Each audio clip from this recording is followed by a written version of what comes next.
সেই অলারনাথ তিনি যে ভক্তের প্রেমে বশীভূত হয় আর ভজন করেছিলেন, গরম ক্ষীর খেতে গিয়ে উনার এ গাল পুড়ে গেছে আর উনার ছাতি পুড়ে গেছে, এখনো তার নিদর্শন আছে, বিলকুল স্পষ্ট।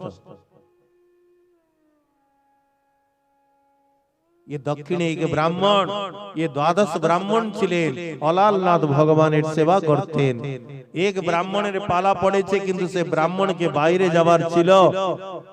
তার স্ত্রীকে বলছে কি, দেখো তুমি ভোগ রান্না করে দিবে আর ছেলেকে বলবে ভোগ লাগাতে। 3 দিন পরে আমি ফিরে আসব। ছেলে তো জানে না, সে বালক স্বভাব, কিভাবে ভোগ লাগায়। মন্দিরে ভোগ লাগিয়েছে খিচুড়ি, আরে প্রভু আসুন ভোগ লাগান, ভোগ গ্রহণ করুন, নৈবেদ্য স্বীকার করুন। কিন্তু ভগবান তো চতুর্ভুজ নারায়ণ, কে না আসবেন? আরে আমি মন্ত্র জানি না তো কি হয়েছে, বাবা তো পরশু চলে আসবে, তখন মন্ত্র পড়ে ভালো করে ভোগ লাগাবে, আজকে এমনি খেয়ে নিন না। সে বালক জানে না কি ভোগ কিভাবে লাগায়, সে ভেবেছে কি সাক্ষাৎই ঠাকুর খান। অন্ততগত্বা সে বালক বলছে, দেখো খাবে তা খাও, নইলে ছুরি দেখছো আমি আমার গলাকে কেটে নিব। বাবা আসলে তুমি বলে দিবে কি আমি ভালো করে ভোগ লাগাইনি, বাবা মারবে, তুমি খেলে খাও নইলে গলা কেটে দিব। তখন ভগবান কি করলেন, প্রকট হয়ে খিচুড়িটিকে খেয়ে নিলেন। বালক বলছে, মা থালাটা নিয়ে যাও। মা এসে দেখছে থালায় খিচুড়ি নাই। কিরে খিচুড়িটা কি হলো? আরে অজব কথা, ভগবান খেলো আবার বলছে খিচুড়িটা কি হলো? আর আমরা খাই, খিচুড়ি থাকে নাকি? মা বলছে, হে ভগবান খিচুড়িটা কি করলো, নিজে খেলো না কুকুরকে খাওয়ালো। হ্যাঁ, আবার লেপা পুতা করে কিছু বানিয়ে ঠাকুরকে ভোগ দিয়েছে। এই প্রকার রোজ চলতে লাগলো। 3 দিন পরে তার বাবা এসেছে, তার মা বলেছে এই প্রকার তোমার ছেলে ভোগ লাগায় আর খিচুড়ি গায়েব। বাবা বলেছে ওকে বলতে হবে না, কি করে আমি দেখছি। মন্দিরে কোনায় তার বাবা কালো কম্বল ঢাকা দিয়ে বসে আছে, আর ছেলেকে বলেছে তার মা যা ভোগ লাগিয়ে দে।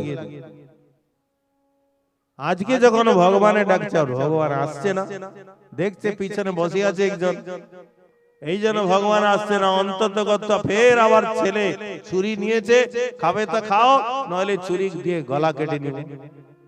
আর সেই দিন লাগিয়েছিল ভোগ ক্ষীর, ক্ষীর ছিল গরম।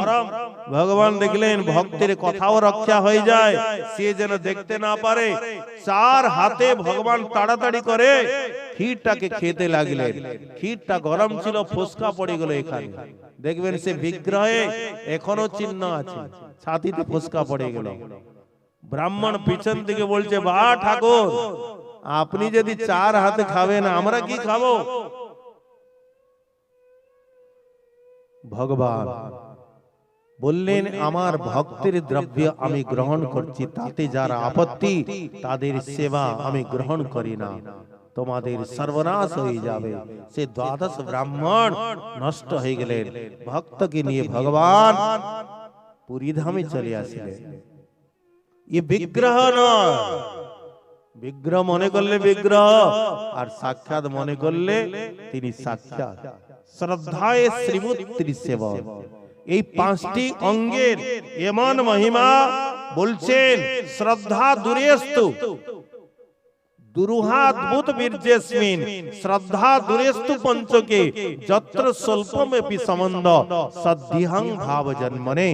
এই 5টি অঙ্গের যদি সামান্য সম্বন্ধ হয় জীবের, তাতে তার যে কৃষ্ণ প্রেম প্রাপ্তি সেই ইচ্ছা পূর্ণ হয়ে যায়, কৃষ্ণ প্রেম প্রাপ্তি করেন। এই কথা প্রসঙ্গে কবিরাজ গোস্বামী পাদ বর্ণন করছেন, সেই পঞ্চতত্ত্ব এই জগতে এসে আর পূর্ব প্রেম ভান্ডারকে, তার মুদ্রাকে খুলে আর সেই প্রেমকে যারে তারে বিতরণ করলেন। শ্রীমান মহাপ্রভু দক্ষিণ ভারত গমনের সময় শ্রবণ করলাম, গ্রাম থেকে গ্রামান্তর সবাইকে বৈষ্ণব বানিয়ে দিলেন। বৃন্দাবন গমনের সময় সেই ঝাড়খণ্ডের যারা তির্যক প্রাণী,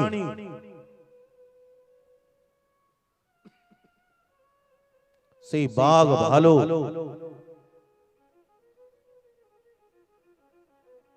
প্রভু কহে কৃষ্ণ কহ ব্যাঘ্র উঠিল, কৃষ্ণ কহে ব্যাঘ্র নাচিতে লাগিল। অনেক শাস্ত্র তো আপনারা শ্রবণ করেছে, পেয়েছেন এইখানে এই প্রকার কোথায় প্রমাণ? হ্যাঁ, কোন অবতারে এই লীলা হয়েছে কি? কোন ভগবান বলেছেন বাঘকে, বাঘ দাঁড়া, হ্যাঁ কৃষ্ণ বল, কৃষ্ণ বলবে না খেতে দৌড়াবে? মহাপ্রভু বলভদ্র ভট্টাচার্য দেখে অপূর্ব রঙ্গে, অপূর্ব মানে কি পূর্বে গিয়ে রঙ্গ হয় না, মহাপ্রভু বাঘকে বলছেন কৃষ্ণ বল, প্রভু কয়ে কৃষ্ণ কহ ব্যাঘ্র উঠিল, কৃষ্ণ কয়ে ব্যাঘ্র নাচিতে লাগিল। ये महाप्रभुर लीला अनर्पित चरिंचिरा, তিনি অনচির অনর্পিত বস্তুকে অর্পণ করার জন্য এসেছেন, কাউকে বঞ্চিত করলেন না। প্রভু কহে আমি বিশ্বম্বর নাম ধরি, নাম সার্থক হয় বিশ্ব প্রেমে ভরি, কাউকে বঞ্চিত করলেন না। সেই হাতিগুলো উপরে জলের চিটা লাগাচ্ছেন, বলে কৃষ্ণ বল, সেই হাতিগুলো চিৎকার করছেন কৃষ্ণ বলে, কেউ গড়াগড়ি দিচ্ছে, কেউ অশ্রুপাত করছে, কেউ চিৎকার করছে, কেউ নৃত্য করছে, হাতি কৃষ্ণ কৃষ্ণ বলে। ময়ূরাদি পক্ষীগণ প্রভুকে দেখিয়া সঙ্গে চলে কৃষ্ণ বলে নাচে মত্ত হইয়া, হরি বল করে প্রভু উচ্চ ধ্বনি, বৃক্ষলতা প্রফুল্লিত সেই ধ্বনি শুনি। সেই বৃক্ষলতা গুলো তারা কম্পিত হচ্ছেন, জেনেছেন সেই ঝাড়খণ্ডের বৃক্ষগণ তারাও হরিনাম উচ্চারণ করছে। মহাপ্রভু কাউকে বঞ্চিত করলেন না। আর তিনি মথুরায় সেই পশ্চিম দেশে যেখানে সদাচার নাই, পবিত্রতা নাই, সেই দিকে রূপ সনাতন গোস্বামীকে পাঠিয়ে আর তাদেরকে উপদেশ প্রদান করে আর সেখানে পাঠিয়ে আর তাদেরকেও সেই পশ্চিম দিশাকেও তিনি উদ্ধার করলেন। এই প্রসঙ্গে মহাপ্রভু বললেন, ব্রহ্মাণ্ড ভ্রমিতে কোন ভাগ্যবান জীব গুরু কৃষ্ণ প্রসাদে পায় ভক্তি লতা বীজ, মালি হইয়া করে সেই বীজ আরোপণ, শ্রবণ কীর্তন জলে করে সেচন, উপজিয়া বাড়ে লতা ব্রহ্মাণ্ড ভেদি যায়, বিরজা ব্রহ্মলোক ভেদি পরম ব্রহ্ম পায়। কোন ভাগ্যবান জন সেই গুরু কৃপায় ভগবত কৃপায় এই ভক্তি লতা বীজকে প্রাপ্তি করে। ভাগ্যহীন ব্যক্তির শ্রদ্ধা হয় না, এ ভাগ্যবান যুক্ত ব্যক্তির হি এ ভাগ্য হয়, সবার ভাগ্য হয় না।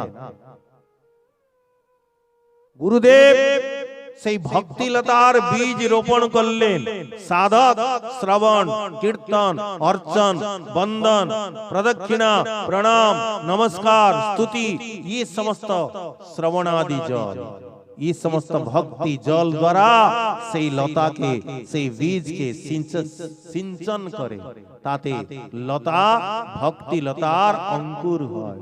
ধীরে ধীরে সে অঙ্কুর বিকশিত হয়, বড় হয়, আর এমনকি এই ব্রহ্মাণ্ডকে পার করে বিরজা আর পরম ব্রহ্মকে পার করে গোলক বৃন্দাবনে পৌঁছে যায়। আর গোলক বৃন্দাবনে গিয়ে সেই ভগবান গোলকনাথ শ্রীকৃষ্ণের চরণ যে কল্প বৃক্ষ, সেই কল্প বৃক্ষে আরূঢ় হয়ে যায় আর সেখানে প্রেম ফল লাগে।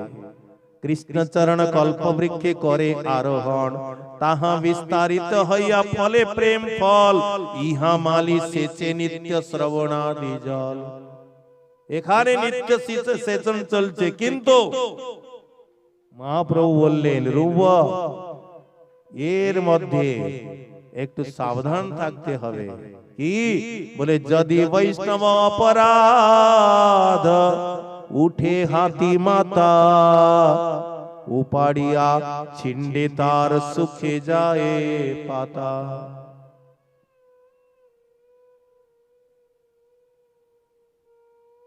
যদি বৈষ্ণব অপরাধ তার কার সঙ্গে তুলনা করলেন?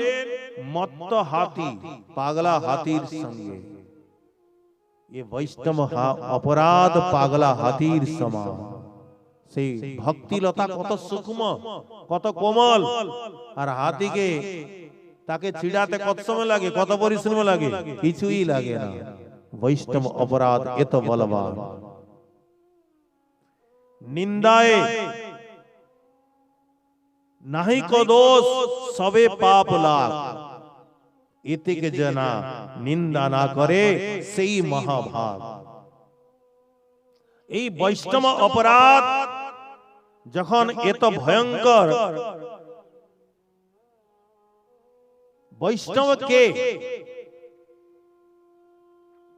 বৈষ্ণব কাকে বলা হলো?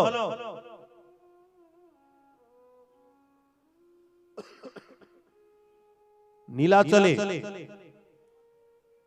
দেখুন ভগবানের অনন্ত কথা, অনন্ত চরিত্র। বৈষ্ণব কি? বৈষ্ণব অপরাধ যখন জানতে হবে, আগে বৈষ্ণব কে কাকে বলা হয়। নীলাচলে যখন গৌড়ের ভক্তগণ রথযাত্রার সময় যেতেন, যখন বিদায় নিতেন, সবার সঙ্গে মহাপ্রভু প্রসঙ্গ করতেন।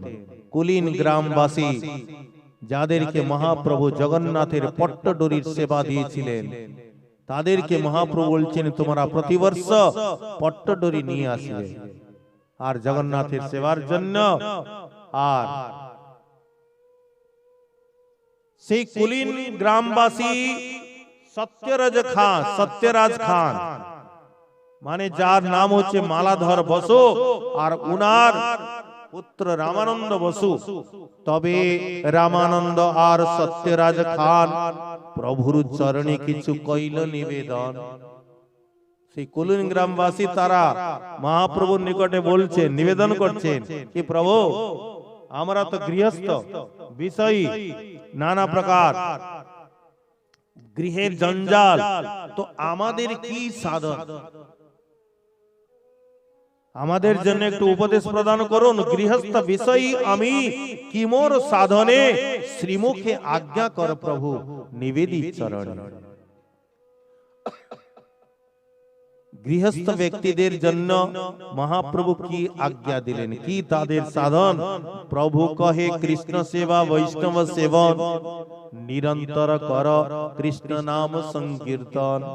প্রভু কহে কৃষ্ণ সেবা, ভগবানের সেবা গৃহে রাখবে।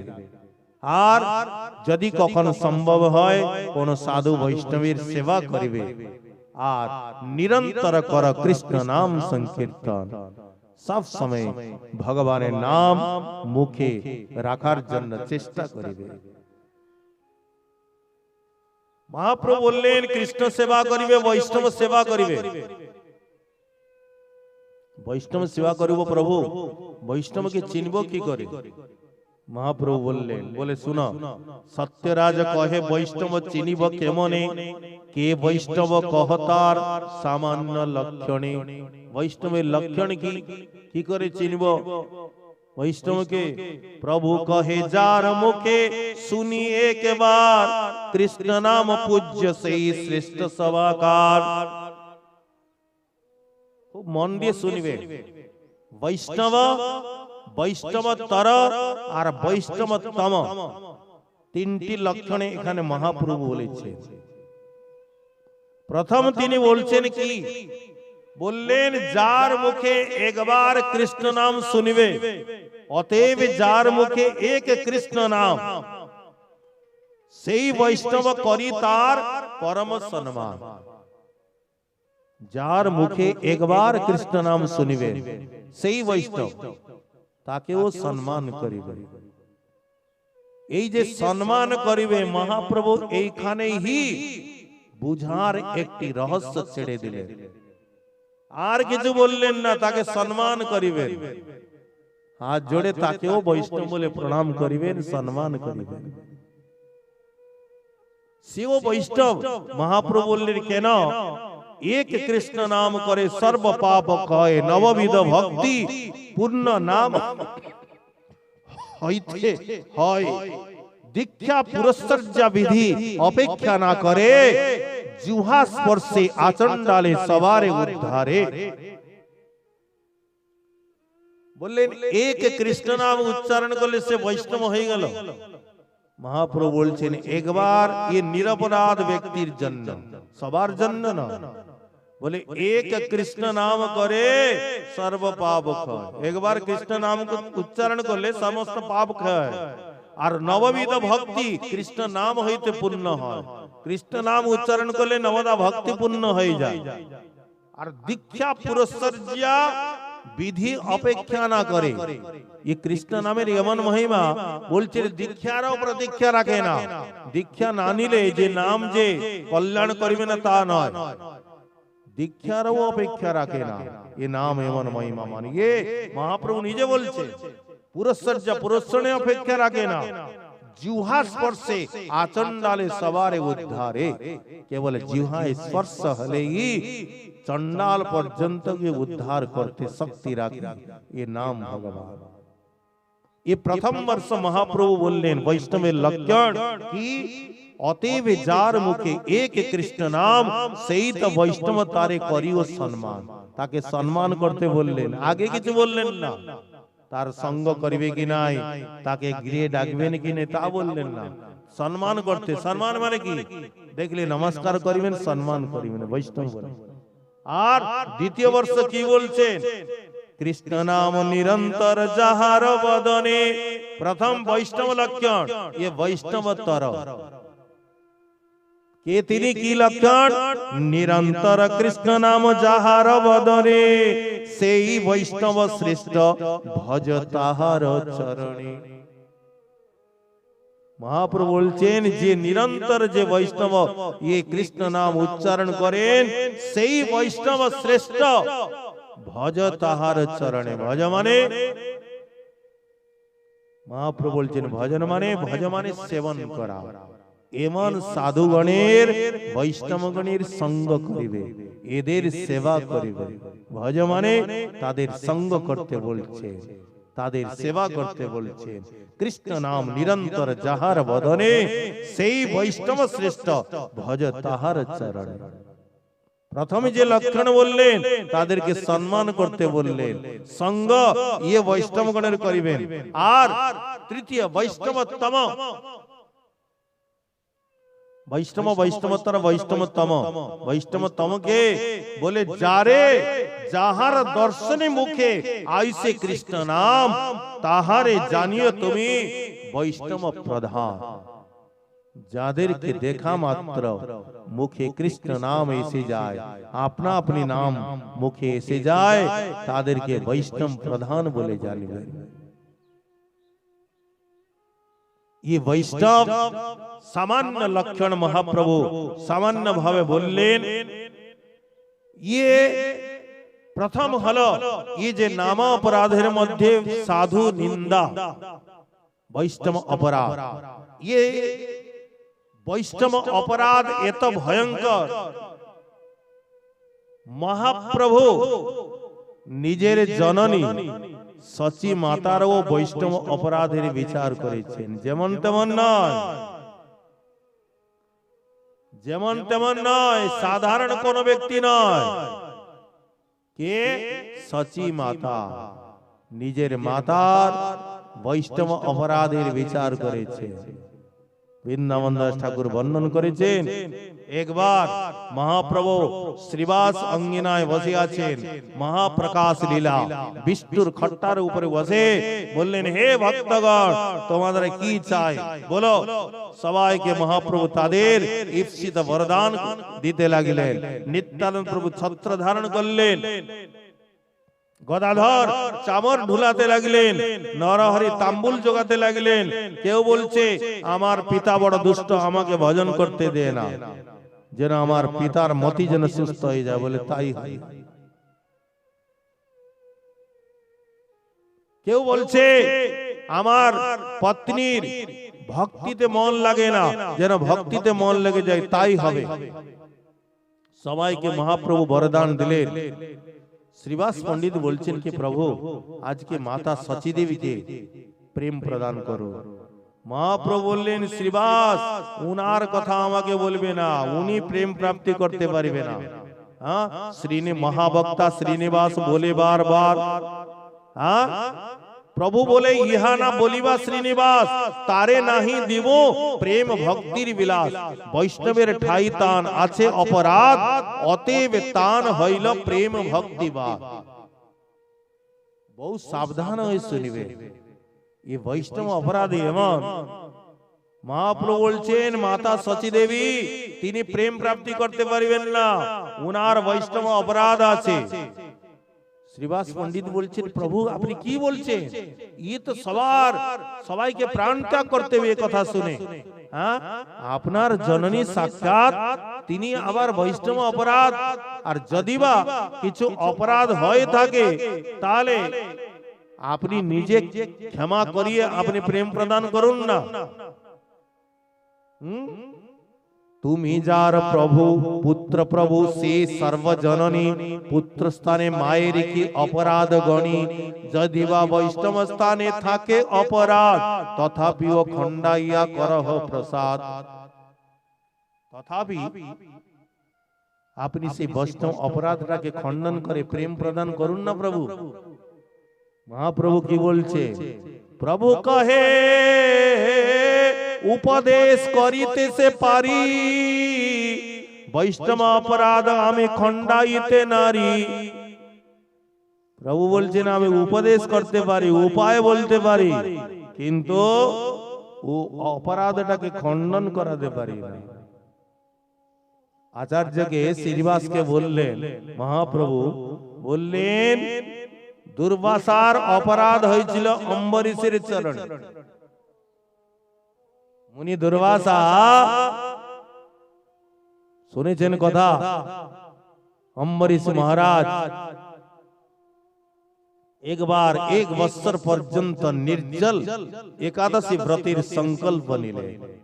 সংকল্প যখন পূর্ণ হলো সে ছিল কার্তিক মাস উত্থান একাদশী। এই উত্থান একাদশীতে ওনার সংকল্প পূর্ণ হলো, তিনি বৃন্দাবনে ব্রজমণ্ডলে মধুবনে যমুনায় স্নান করলেন। ঋষিগণের দ্বারা ব্রাহ্মণগণের দ্বারা মহাত্মাগণের দ্বারা ভগবান শ্রী হরির অর্চনা করলেন। অর্চনান্তে নানা প্রকার বস্তু দিয়ে ভগবানের অর্চনা করে সমস্ত মহাত্মাগণকে বিপ্রগণকে ঋষিগণকে মুনিগণকে তিনি ভোজন করালেন। ভোজন করিয়ে 60 কোটি গোদান করলেন। ঋষি মুনিগণকে সবাই যখন দ্বাদশীর দিন নানা প্রকার ভোজন প্রাপ্তি করে দক্ষিণা প্রাপ্তি করে সন্তুষ্ট হয়ে গেলেন, তখন সবাই বললেন হে মহারাজ অম্বরীশ এইবার আপনি পালন করুন। हाँ ये पारणের সময় বিলকুল উপস্থিত নইলে পারণের সময় অতিবাহিত হয়ে যাবে, সেই জন্য সবাই সন্তুষ্ট হয়ে গেছে আপনি পারণ করুন। তো অম্বরীশ মহারাজ মহাপ্রসাদ নির্মাল্য নিয়ে পারণ করতে যাবেন, সেই সময় যোগ বলে দুর্বাসা ঋষি সেখানে প্রকট হলেন। ঋষি দুর্বাসাকে দেখে অম্বরীশ সঙ্গে সঙ্গে দাঁড়িয়ে গেলেন, হে মহাত্মা হে ঋষিবর আজকে দ্বাদশী তিথি, ওহো ভাগ্য আমার আপনার আগমন হয়েছে, আপনি এখানে মহাপ্রসাদ স্বীকার করে মহাপ্রসাদ সেবন করে আমাকে ধন্য করুন। ঋষি দুর্বাসা বললেন অম্বরীশ আমি তোমার নিমন্ত্রণটাকে স্বীকার করলাম, কিন্তু আমার এখানে কিছু নিত্য কৃত্য বাকি আছে, আমি যমুনা থেকে এখানে আসছি। আর এই বলে তিনি চলে গেলেন। যমুনার নির্মল জলকে দেখে ধারাকে দেখে ভগবত স্মরণ করতে করতে স্নান করতে লাগলেন। আর এদিকে বিলকুল পারণের সময় বিলকুল উপস্থিত হয়ে গেল। তারপরে যদি পারণ না করা যায় ব্রত খণ্ডিত হয়ে যাবে। ধর্ম সংকট, এদিকে দুর্বাসার দেখা নাই। দুর্বাসা নিমন্ত্রিত হয়েছেন, নিমন্ত্রণ দিয়ে তা উনাকে ভোজন না করিয়ে যদি ভোজন করে নিয়ে যায় তো অপরাধ হয়ে যাবে। ধর্ম সংকটে দাঁড়িয়ে গেলেন, কি করা যাবে? তখন ঋষিগণ বললেন কি, দেখুন রাজন, জলপানকে ভোজন মানাও হয়েছে আর মানাও হয় না। শ্রুতিতে বেদে জলপান করাকে তাকে ভোজন মানাও হয়েছে আবার মানাও হয় না। আপনি তো নির্জল ব্রত করেছেন, একটু জলপান করলে আপনার পারণ হয়ে যাবে, তো তাতে অতিথি অবজ্ঞা হবে না আর আপনার ব্রত রক্ষা হয়ে যাবে। সেই জন্য ভগবানের চরণামৃত গঙ্গা জল নিয়ে তিনি পালন করতে যেই উদ্যত হয়েছেন, দুর্বাসা যোগ বলে প্রকট হয়ে গেলেন। আরে এই নৃশংস রাজাকে দেখো, আমার মতো অতিথিকে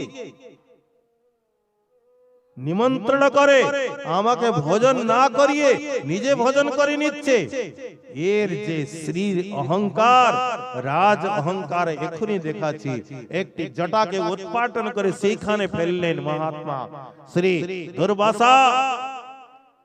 একটি অগ্নিপিণ্ড প্রকট হয়ে গেল। কৃত্যা বলে, যাও অম্বরীশকে তার রাজ্যের সহিত ভস্ম করে ফেল। আর যেই কৃত্য আগে দৌড়ালো, ভগবান তো নিজের সুদর্শন চক্রকে অম্বরীশের সুরক্ষায় আগেই নিযুক্ত করে রেখে দিয়েছিলেন। হে সুদর্শন, ইয়ে অম্বরীশ মহারাজ আমার সেবা ছাড়া কিছু জানে না, সেই জন্য একে কোনদিন ছেড়ে তুমি যাবে না। যেই কৃত্যা শেষে সুদর্শন চক্র প্রকট হয়, কৃত্যাকে ভস্মীভূত করে দুর্বাসার পিছনে দৌড়াতে লাগলেন। দুর্বাসা দেখলেন সুদর্শন, এর তো কোনো কার্ড নাই, আর দুর্বাসা দৌড়াতে লাগলেন। স্বর্গ মর্ত পাতাল যেখানে গেলেন, পিছনে সুদর্শন চক্র। অন্ততঃ তিনি ব্রহ্মলোকে পৌঁছালেন। ব্রহ্মার পুত্র হলেন অত্রি, আর অত্রির পুত্র হলেন দুর্বাসা। নাতি হন। দূর থেকে দুর্বাসা ঋষি বলছেন, দাদু দাদু। ব্রহ্মা বলছেন, কে নাতি? দেখছেন দুর্বাসা, বলে কি হলো? বলে, ये সুদর্শন চক্র আমার পিছনে বাঁচান। ব্রহ্মা বললেন, দুর্বাসা কতবার বললাম তুমি যেখানে সেখানে ঝগড়া করিবে না, কেন ঝগড়া করতে গেলে? এই সুদর্শন চক্র আমার লোককে জ্বালিয়ে ফেলাবে। তুমি যে ভগবানের ভক্তির চরণে অপরাধ করেছ, সেই জন্য আমি তোমার কোন প্রকার সাহায্য করতে পারবো না, রক্ষা করতে পারবো না। দুর্বাসা এখান থেকে পালাও, নইলে সুদর্শন চক্র আমার লোককেও ভস্মীভূত করে ফেলবে। বিরিঞ্চি ব্রহ্মার দ্বারা প্রতাড়িত হয় শ্রী দুর্বাসা ঋষি কৈলাসে পৌঁছালেন ভগবান শিবের নিকটে। ভগবান শিব বললেন, দেখো দুর্বাসা, আমি কপিল, সনত কুমার, আমরা সব অন্তর্যামী, সবকিছু জানি, কিন্তু জানার পরেও ভগবানের মায়াকে আমরা পার করতে পারি না। সেই জন্য ভগবানের অস্ত্র সুদর্শন থেকে আমি রক্ষা করতে পারবো না। তোমাকে একটু উপায় বলতে পারি। উপায় তাড়াতাড়ি বলুন। বলে, তুমি সেই ভগবানের শরণে যাও। হরি সঙ্গে বিধাসতে, ভগবানই তোমার মঙ্গল করতে পারবেন, আর কেউ পারবে না। এখানে এখানে না গিয়ে সোজা ভগবানের নিকটে যাও। সেই দুর্বাসা সোজা বৈকুণ্ঠে পৌঁছালে। ভগবানের নাম হলো ব্রাহ্মণদেব। ব্রাহ্মণগত হৃদয় উনার, তিনি ব্রাহ্মণকে কখনো উপেক্ষা করেন না। ভৃগু ঋষি তিনি বিনা কারণে সেই ভগবান নারায়ণকে বক্ষস্থলে পদাঘাত করেছিলেন, কিন্তু ভগবান ক্রোধিত হলেন না। ভৃগু ঋষির চরণকে নিয়ে মালিশ করতে লাগলেন। হে ঋষি, আপনার চরণ অত্যন্ত কোমল, আমার বক্ষস্থল কঠোর, আপনাকে আঘাত তো লাগে নাই? এমন ব্রহ্মণ্য দেব তিনি। আর সেই ভগবান যখন দুর্বাসাকে দেখলেন, দুর্বাসা বলছেন, হে অনন্ত, হে অচ্যুত, আমার রক্ষা করুন। দুর্বাসাকে দেখে ভগবান মুখটাকে ফিরিয়ে নিলেন। কেন? দুর্বাসা তো ব্রাহ্মণ, কারণ ভগবানের ভক্তির চরণে অপরাধী সে। অপরাধীকে ভগবান দেখতে পারেন না। মুখটাকে ঘুরিয়ে নিলেন, ভগবান বললেন দুর্বাসা, হ্যাঁ প্রভু, তুমি আমার নিকটে আসার আগে ব্রহ্মার নিকটে গিয়েছিলে না? বলে হ্যাঁ গিয়েছিলাম। শিবের নিকটে গিয়েছিলে? বলে গিয়েছিলাম। তারা তোমার কোন প্রকার রক্ষা করতে পারেন না? বলে হ্যাঁ, কারণ তারা অস্বতন্ত্র, সেই জন্য রক্ষা করতে পারেনি। তদ্রূপ আমিও অস্বতন্ত্র। অহং ভক্ত পরাধীন হে স্বতন্ত্র ইব দ্বিজ সাধুবীর গ্রস্ত হৃদয় ভক্তির ভক্ত জন প্রিয়। অহং ভক্ত পরাধীন। দুর্বাসা ঋষি বলছেন কি প্রভু, আপনি অস্বতন্ত্র, আপনি তো পরম স্বতন্ত্র, আপনি কার পরাধীন? অহম ভক্ত পরাধীন। আমি ভক্তগণ নিজের ভক্তির বসে, ভক্তির বলে আমাকে বশীভূত করে দেয়। সেই ভক্তির ভক্তি আমার। অহম ভক্ত পরাধীন। কোন ভক্তের পরাধীন? অম্বরীশ মহারাজ কোন মহাত্মা ছিলেন না, ত্যাগী বৈষ্ণব ছিলেন না, তিনি এক রাজা ছিলেন। চিন্তা করো কেমন ভক্তি উনার, যেখানে বলছেন অহং ভক্ত পরাধীন, আমি ভক্তির পরাধীন। স্বতন্ত্র হবারেও পরেও আমি অস্বতন্ত্রের নাই। হে দুর্বাসা, যারা আমার জন্য স্ত্রী পুত্র, যে দারাগার পুত্রাপ্তান সবকিছু আমার নিমিত্ত, বিষয় বৈভব সবকিছু আমার নিমিত্ত পরিত্যাগ করেছেন, তুমি বলো আমি তাদেরকে কেমন করে ছাড়ব? ছাড়তে পারবো? সাধব হৃদয়ময়ম সাধুনাম হৃদয়ম তোহম। সাধুগণ আমার হৃদয়, আমি সাধুগণের হৃদয়। মত অন্যতে ন জানন্তি, আমাকে ছেড়ে তারা কিছু জানেন না। অহং তেব্য মনাগবি, আমিও তাদেরকে ছেড়ে কিছু জানি না। দুর্বাসা,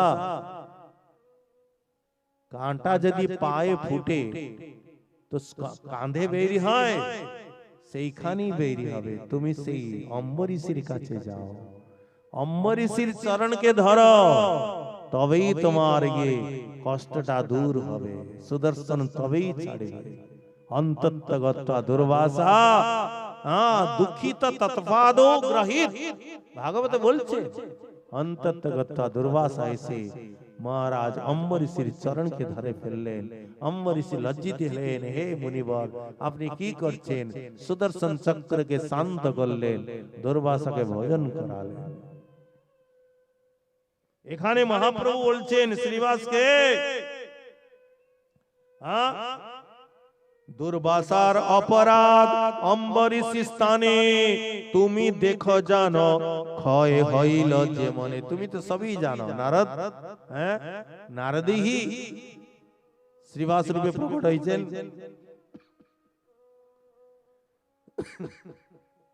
যে বৈষ্ণব স্থানে অপরাধ হয় যার, পুনঃ সে ক্ষমিলে অপরাধ ঘুচে তার।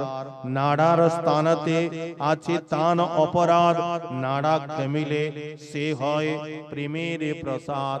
নাড়া মানে অদ্বৈত আচার্য, অদ্বৈত প্রভুর চরণে মাতা সচী দেবীর অপরাধ আছে, উনি যদি ক্ষমা করেন তবেই প্রেমটাকে প্রাপ্তি করিবেন। অপরাধ কি? গালি করেছিলেন না, অপরাধ কিছুই নয়। যদি শুনবেন না আশ্চর্য পড়ে যাবে।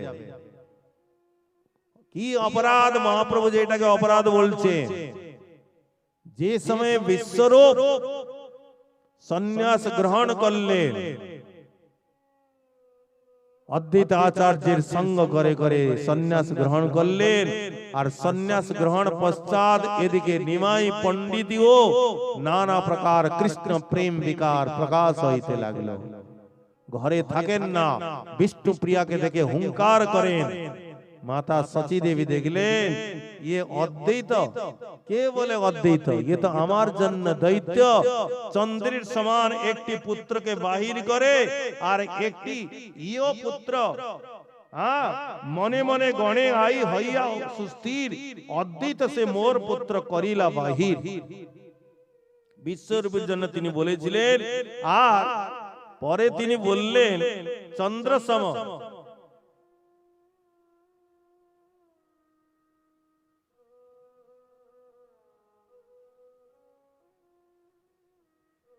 সেই দুঃখে সবে এই বলিলেন আই, কে বলে অদ্বৈত দৈত এ বড় গোসাই। চন্দ্র সম এক পুত্র করিয়া বাহির, এহ পুত্র না দিলেন করিবারে স্থির। অনাথিনী মোরে তো কাহার নহি দয়া, জগতের অদ্বৈত মোরে দৈত্য মায়া। সবে এই অপরাধ আর কিছু নাই, ইহার লাগিয়া ভক্তি না দেনে গোসাই।